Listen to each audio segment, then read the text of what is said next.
Hello and welcome to Terrible Lizards Extra, because we have officially, Dave said, right, that he wanted to do an unboxing.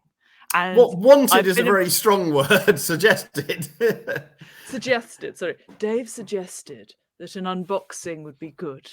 So that is what we're going to do, is an unboxing. It was, I mean, in the same way we did the movie audio, it's just something to do which we haven't done before. It's complete coincidence. We talked about doing a recording and I went, ooh, my box arrived today with a thing in it, which is, well, two things in it actually, which is extremely Dave related. And I obviously hadn't even owned it because I just got through the front door when I saw them.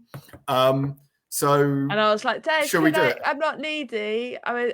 So what is it? What is the thing that we are unboxing? So I do have too many dinosaur models in my office. I don't buy that many. Those people who know Darren Nation, I think that's most of our patrons. He's got thousands, quite literally. I don't. I've got like 50, which is still quite a lot. But to be fair, I've been accumulating them for 20 years at this point, so it's not that bad. And I try not to buy hundreds because I've got too many in my office as it is. But PNSO, who's a Chinese company who's done quite a lot of stuff in recent years, they've got two main ranges, one of which are very, very tiny models that are often, if I'm blunt, not great and overpriced, but they're of all kinds of weird things that you would never normally get models of and therefore are quite cool. And recently started doing some much bigger high-end models, which are pretty pricey for their size, but are very, very nice indeed. Mostly very, very accurate anatomically, and then just look nice. They're really nicely sculpted. They're really nicely painted. And a couple of months ago, they announced they're doing Zhuchengtyrannus. Now, it's not the first the dinosaur that you found. Named, didn't find. Yeah, it's not the first one. I've got a little one that came out of Japan 8-9 years ago now. Frankly terrible, but it's still a model of my dinosaur. But this is an actual, proper, decent size, well sculpted, nice Zhuchengtyrannus. And so, of course, I've been waiting pretty eagerly for this. I ordered it the day it was available. It arrived. Well, I came home and found it on the doorstep like 2 hours ago. So it might actually be like a mislabeled box or something else. Well, the delivery is from the company that I ordered it from, so that's a really good start. But so we're going to find out.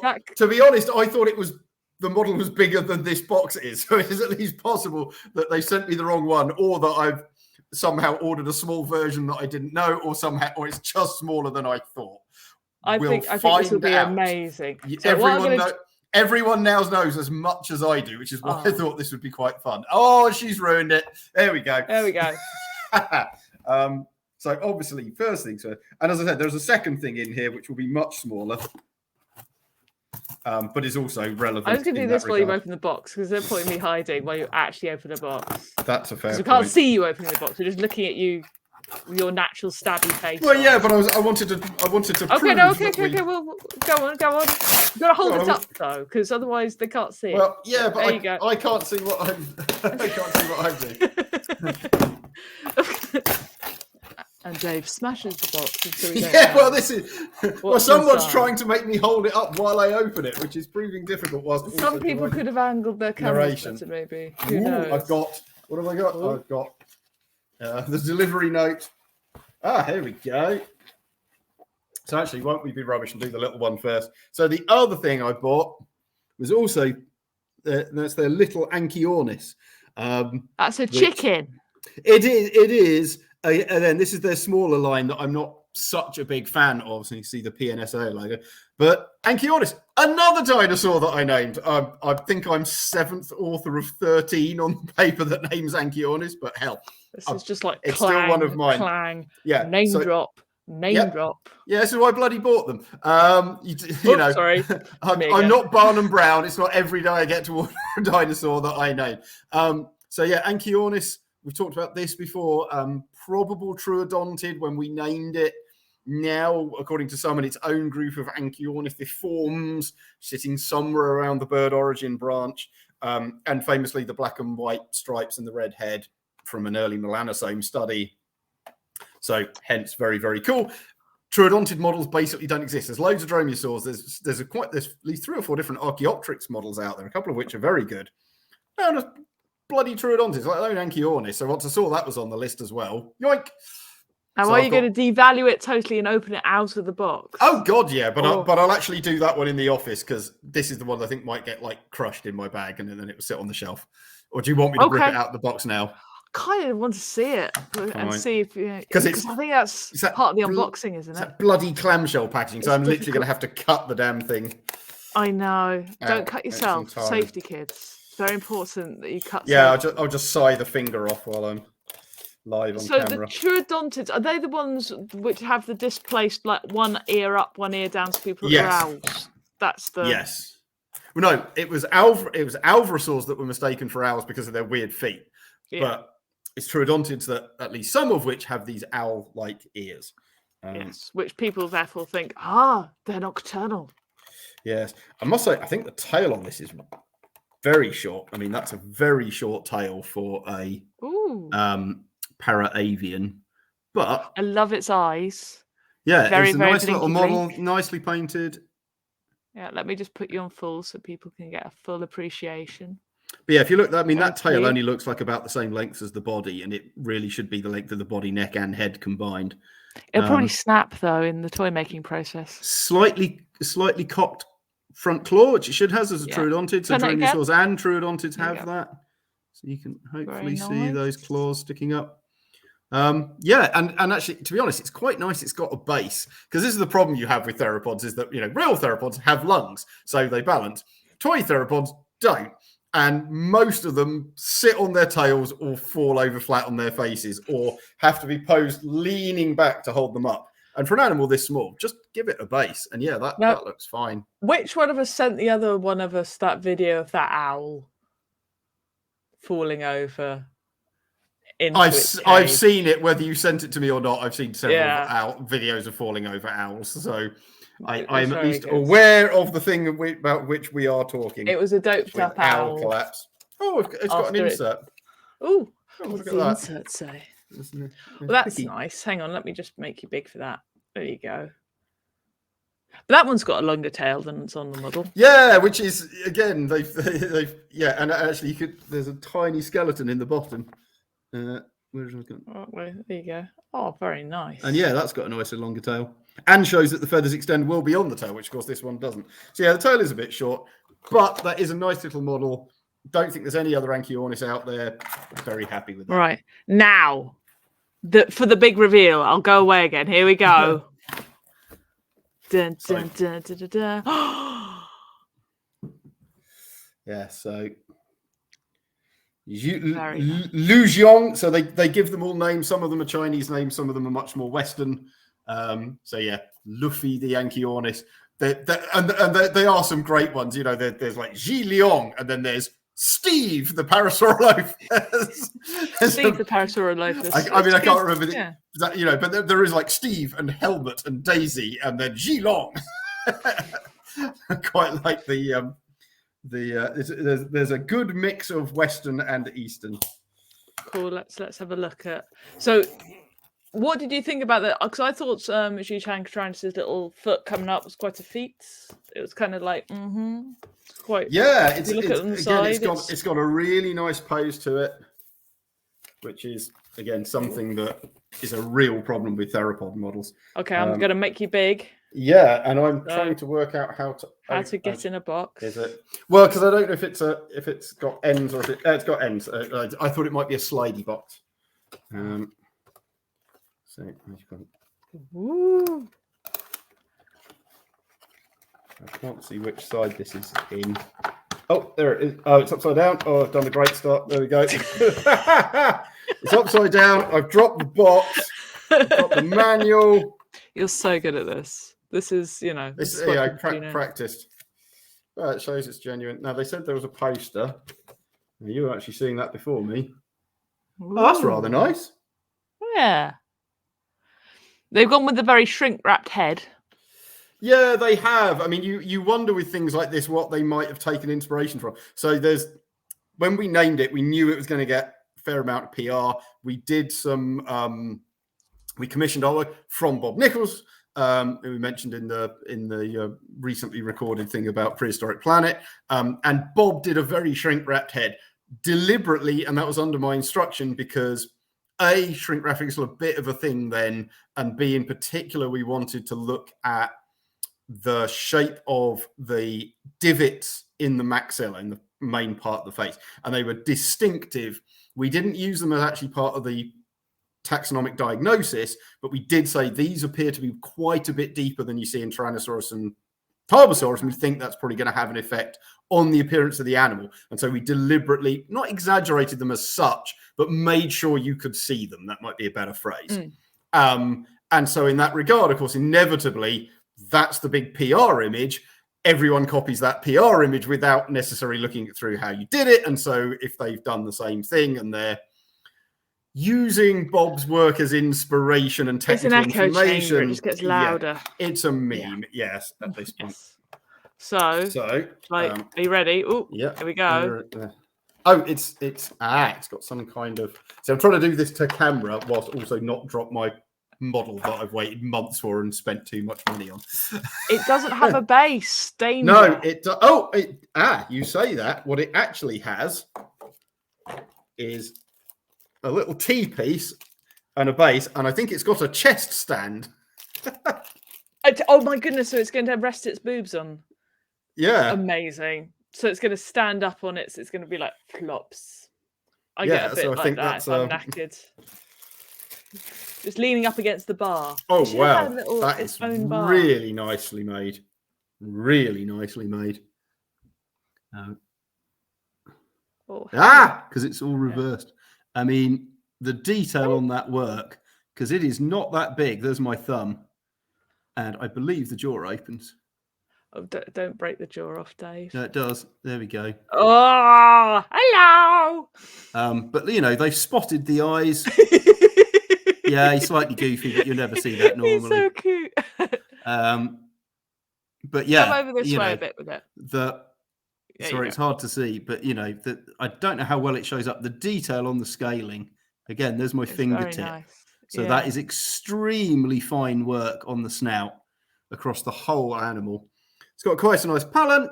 I rather like the stripy tail. The body's got an echo of that. The feet. Oh, little paws.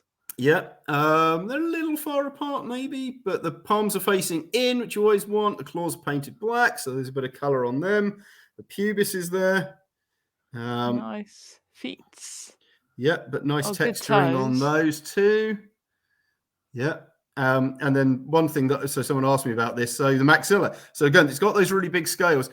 This is something which, again, still don't think is actually. Oh, he freestands. Haha. Oh, does he? Hang on. You show us. Hang on. Amazing. So that looks quite cool. That's what I was going to do to hold him up, and I basically don't use a tail pose. Actually, does it even fit? I don't even know where I'd put it. He's less stable on his mount than he is on one toe. I'll leave him like that. I know it's at a funny angle, but hopefully, actually, I'll turn him around. That's nice. Yeah, turn him around. You can see the head. Show him off. I do like. I know. I don't. You know, the fact that they often give Tyrannosaurs no lips, it does make them look very cute and goofy. I mean, I am pro lip these days, but it's not an issue. It's at least plausible. But yeah, so as I was just saying, because he stood up unexpectedly, you've got these really nice big scales around the snout, particularly over the maxilla. So although it's not published yet, we've at least had an abstract out on this. So this is some work that Mark Whitten started, and I have helped him with. I'm very careful to say that. It's like, technically there's a paper that Mark and I are writing together, but Mark and I are writing together. I've done some real work, but it's his project, it's his idea. But yeah, about these, you know, correlates between various textures on the skulls of Tyrannosaurus in particular, but that has obvious implications for a bunch of other tyrannosaurs and a bunch of other theropods in general. And in particular, we think that those big dishes that we talked about in Zhuchengtyrannus and are present in the others that are exaggerating them, quite probably, not definitively, yada, linked to single large scales that would sit in those or be attached to those dishes externally. And this is basically showing that. Yeah. So it shows how up to date this is, that Mark did a very extended blog post about this 2 or 3 years ago. We then had an abstract out at a conference shortly afterwards, and there's some images from that doing the rounds online. The paper isn't out, but they've gone from that. And again, that's echo, as you say, that's already echoed through a couple of other things already. But still, very, very cool.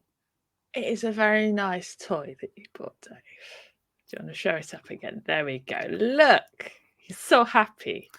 He's as happy as opening his mouth again, just so we can see where the join is, because that's really clever. Actually, and it opens. It opens nicely. There's tongue. You can see right the way down to the back of the mouth. And there you go. The palette is open. But that's all been painted. The palette's pretty good.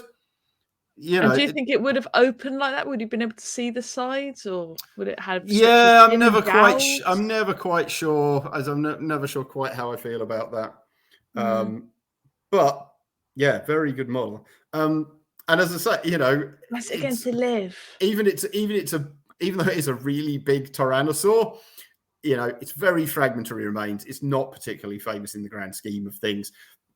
They don't make models out of everything. I've named 15, 16 extinct species now, and lead author on 3 or 4, buried in the authorship in the rest.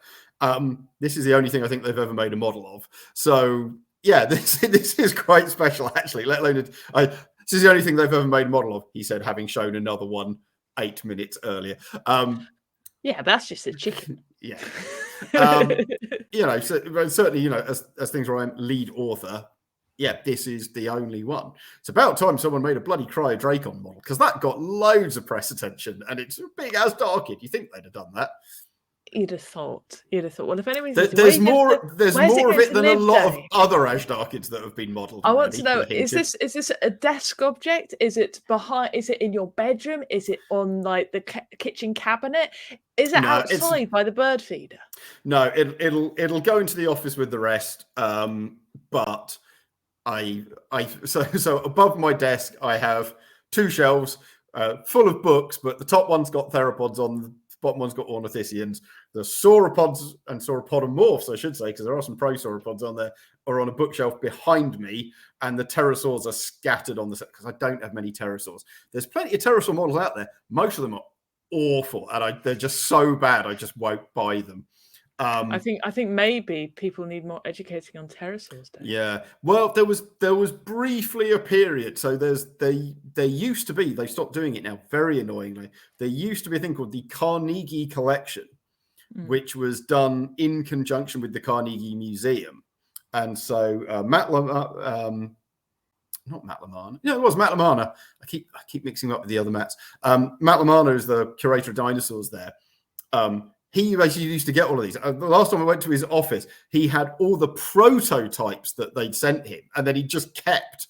So, like, you could spend quite a lot on the original models, and Matt's got all the prototypes with the early hand-painted colours and designs and stuff. And they did a whole bunch of series of dinosaurs. They were mostly very, very good. And when I saw Matt, to do some sort of Wallace and Gromit animation with but when I saw. Yeah, when I saw Matt like 10-ish years ago now, he'd just done the last run, and we got chatting about this, and I said, it's such a pain. No one ever does good pterosaurs, and there's so many cool ones out there now, because this was just when all the Chinese stuff was coming through, and so you're getting loads of these beautifully preserved, complete, articulated ones. And he said, I've mudded about doing pterosaurs, but I don't know anything about them, and they say they're not very interesting. And I went, well, here is some stuff that I've seen in China recently. So, bloody hell. And I got an email from him going, I've had a speak to a few guys. Like, they think this might be quite cool. Would you help? Oh, no, I wouldn't be interested in designing my own line of pterosaur models for like one of the best toy lines of doing that. Nah, sounds terrible. And of course, everything goes quiet. And I email him again about 6 months later and goes, anything happening? And he's like, oh yeah, I got an email from about 2 weeks ago. They said they've decided to cut the entire line and we've cancelled the contract. So I did not get to do a whole series of pterosaur models. That is basically the life of a paleontologist. But say goodbye to Zhuchengtyrannus, everybody. There's its bum. Bye, Hang on, I'll show you. Can I say bye-bye? Hold it up so they can say Did I goodbye. fit it into this bloody mold? Upside down and back to front. There I'm trying to put it away so I can take it to my office and not destroy it in the process. But yeah, we didn't finish. We got distracted by talking about pterosaurs. So you want to know where it would go? So I have a bookshelves, bookcase, another bookcase on my right, which has some space on it, and that's where my A, bigger, and B, generally nicer models sit. So it will go. I will find a nice space for it there. In front of the books that I don't take out very often, so that I won't knock it over. My Dilophosaurus is missing an arm because it fell over. I wasn't even in the room. I just came in and it had fallen off the shelf, hit my desk and broken the arm, and I've never found it. I think I found the arm. I suspect the cleaners did it, and I don't mean that, and they broke my bloody model. It kept falling over. I suspect they came in, the door shut, bang, thing fell off the desk, arm broke. No one noticed, hoovered up, gone.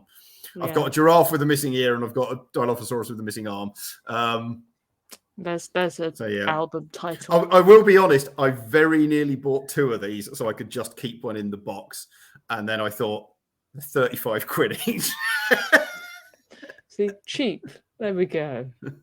I'm sure there's going to be a whole series of them, Dave. Every kid's going to want to. The other thing is there are loads of very good ones, and I was looking at there, I was going, yeah, but I just can't spend 50 quid on a sauropod and another 30 quid on that stegosaur and another 30 quid on. Maybe he could if people became patrons.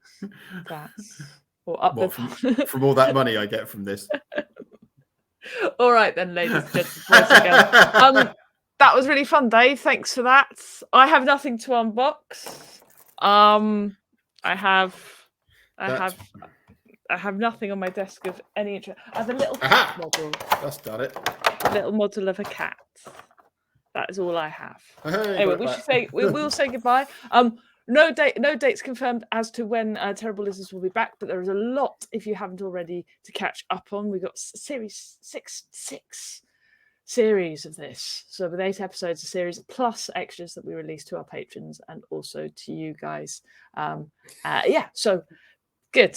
And I'm just watching Dave read the leaflet now. Dave, pay attention. I'm giggling because the leaflet is full of photos of the model I've bought. What's the point of that? I know what it bloody looks like. Tell me something else about it. This is basically what would happen if Dave, was a parent. We've got the kid. We know what it looks like. It's here. But it's unlikely to grow. You say that. Have you got it wet? Is it past midnight? Who knows? So, ladies and gentlemen, I think we can all guess the one thing that is missing from this. Your name. Does it mention the people who named the dinosaur? Never mind. And with that, ladies and gentlemen, boys and girls, we will say, bloody people.